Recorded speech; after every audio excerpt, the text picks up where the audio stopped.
Welcome back to WILDCHILD RECORDS. I'm Jay Stoyan. We're here with music teacher Nate McDougall. We're out here in Burlington, Ontario, along McQuaid. I want to thank Tim and the team here. They're wonderful supporters of our channel.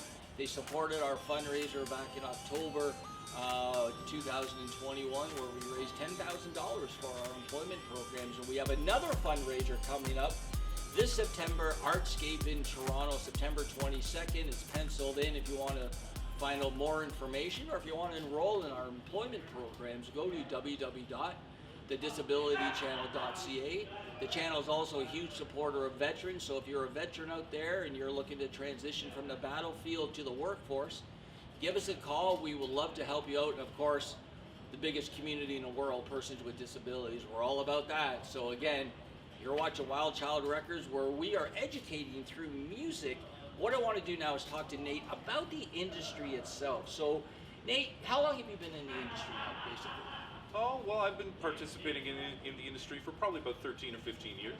And how have you seen it change over the time? Well, certainly there's been a few changes. You know, one of those things is just the venues that are still out there booking bands. You know, there was a time where you could play in one band and be working a whole lot. Now it seems that you're kind of working with 3, 4, 5 different bands to be able to keep those weekends filled.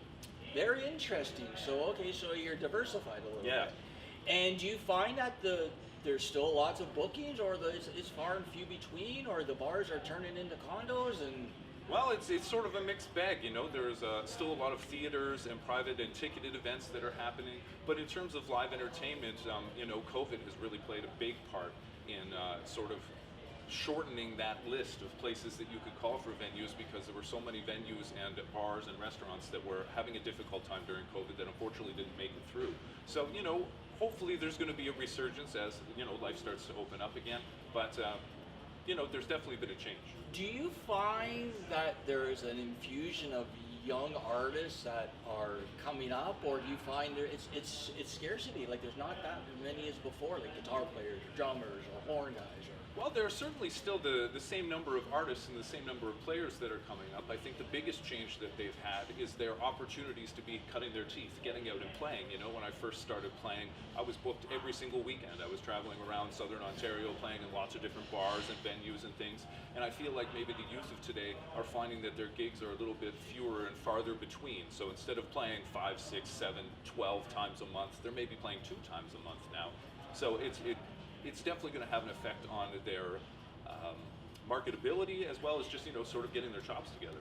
And do you find that, now this might not directly affected you, but do you find paydays have changed? Like, is the pay still the same? Is it better? Is it worse? I would say that the pay, for the most part, has stayed about the same. You know, and it's stayed about the same for quite a few decades now, I think. So for our viewers who, you know, they don't know that aspect of the music side of things, they just see the musicians on stage, they don't know what they get paid.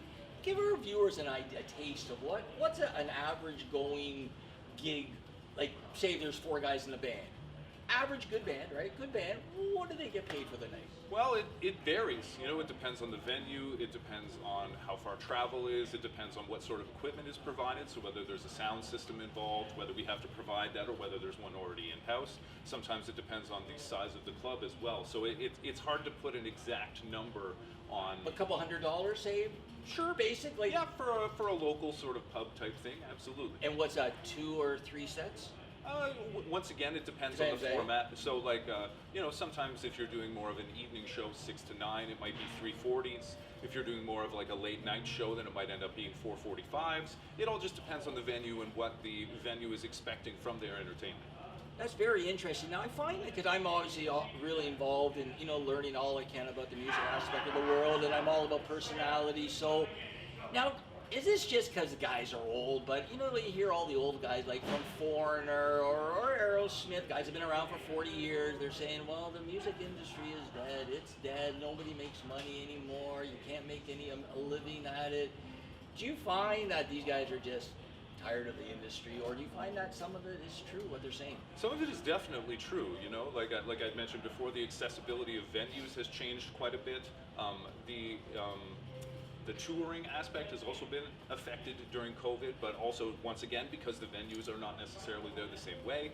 You know, accessibility to things is also different. So the idea of the home studio versus the studio musician, you know, a lot of that work has changed and evolved in the last few years as technology has changed and evolved. So instead of going to a high-priced studio and hiring several players to come in and play, the average Joe can do a lot of things in their basement now at their own leisure and at their own expense. So really the only cost is their time as opposed to hiring musicians. Now don't get me wrong, that work is still available out there, but from what I've seen and observed, it's definitely diminished from what it was, say, like in the 70s or 80s, but also the technology has changed a drastic amount, say, from the 70s and 80s to now.